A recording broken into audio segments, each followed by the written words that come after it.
Bonjour et bienvenue sur ma page Une vie sans limite, notre rendez-vous de la semaine.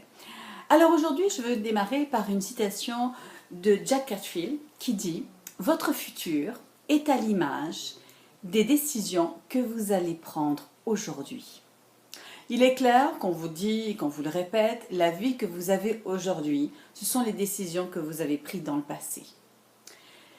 Et s'il y a des sphères de votre vie que vous n'aimez pas, je pense qu'il va falloir changer d'attitude, changer de stratégie, changer vos habitudes. Car si vous continuez à faire les mêmes habitudes, votre vie ne changera pas. Elle sera toujours pareille, voire des fois pire. Alors, je trouve que cette période de l'année, Noël, fin de l'année, là, on est à quelques jours de terminer 2016. Personnellement, j'adore cette période-là pour faire le point. Vous savez, il y a un an de ça, je me suis engagée à faire une vidéo par semaine. Engagement que j'ai tenu. J'ai un autre engagement pour 2017 que je vous dirai plus tard. Mais ce qui est important, c'est que de faire le point. Il y a des choses dans l'année où on est fier, d'autres choses qu'il va falloir améliorer. Certaines sphères de notre vie à améliorer. Mais il est clair que j'ai tout à fait conscience que pour les améliorer, il va falloir que je fasse des changements dans mon quotidien. Sinon, je vais reproduire la même année que j'ai passée. Et il est hors de question que je continue comme sur des sphères qui ne me plaisent pas. Sinon, je suis suicidaire. Alors, il y a un vieil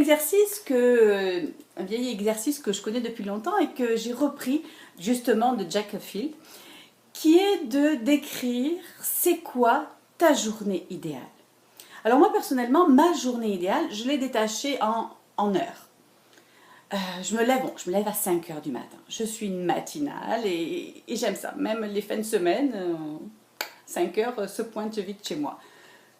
Il est clair que je me couche plus tôt que la moyenne, ça c'est sûr. C'est pas à minuit que je vais me coucher, certainement pas. Mais à 5 heures, j'aime ça parce que j'ai la demi-heure à moi pour écrire. Alors, je ne vais pas écrire un livre, mais écrire mon histoire, ma vie, comment je l'aperçois.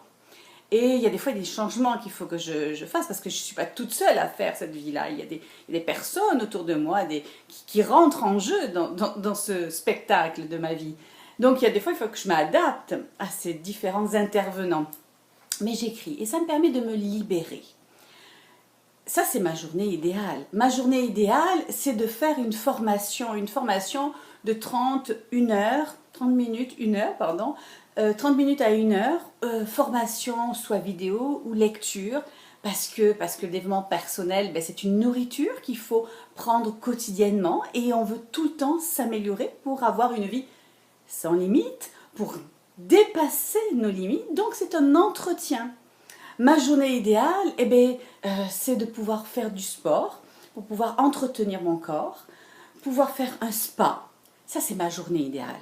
Idéale, ok? C'est pas forcément tous les jours comme ça, mais au moins une journée idéale comme ça.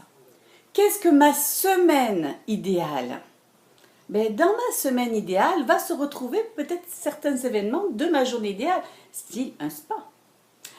Mon année idéale pour moi, c'est de faire 2-3 voyages, de visiter certains pays, de découvrir certains pays ou certaines régions de mon pays, mais découvrir, pas refaire la même chose, pas aller au même endroit. Non, aller voir ma famille. Alors, est-ce que je le fais tous les ans pour aller voir ma famille? Non, je ne le fais pas tous les ans, ça va être tous les 2 ans. Mais mon année idéale, ce serait que tous les ans, j'aille voir ma famille, qui est à 5000 km. Donc, faire un plein d'énergie d'une famille. Mais à côté de ça, j'arrive à réaliser tous les ans un voyage. 2. 3, c'est waouh, mais pour l'instant, c'est 2. Donc, c'est déjà pas mal, je suis assez fière. Donc voilà, ça c'est mon année, ma semaine, ma journée. Donc c'est un très bel exercice parce que du coup, on se dit, hey, c'est ça que j'aime. Ouais, ok, c'est ça que tu aimes. Est-ce que tu l'as? Non. Qu'est-ce que je peux faire pour l'avoir? Parce que là, je veux tout mettre en place pour l'avoir. Et c'est ça, dépasser ses limites.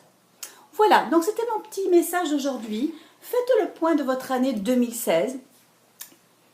Quelles sont les sphères de votre vie où vous en êtes fiers et quelles sont les sphères que vous traînez, que ce soit professionnelles, sentimentales.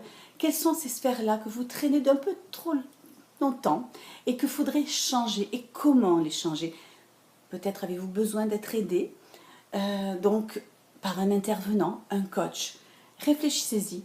Si vous n'y arrivez pas depuis tant de temps, c'est qu'il va falloir changer de stratégie. Passez une très belle fin de semaine, très belle semaine également, et je vous dis à la semaine prochaine. Bye bye.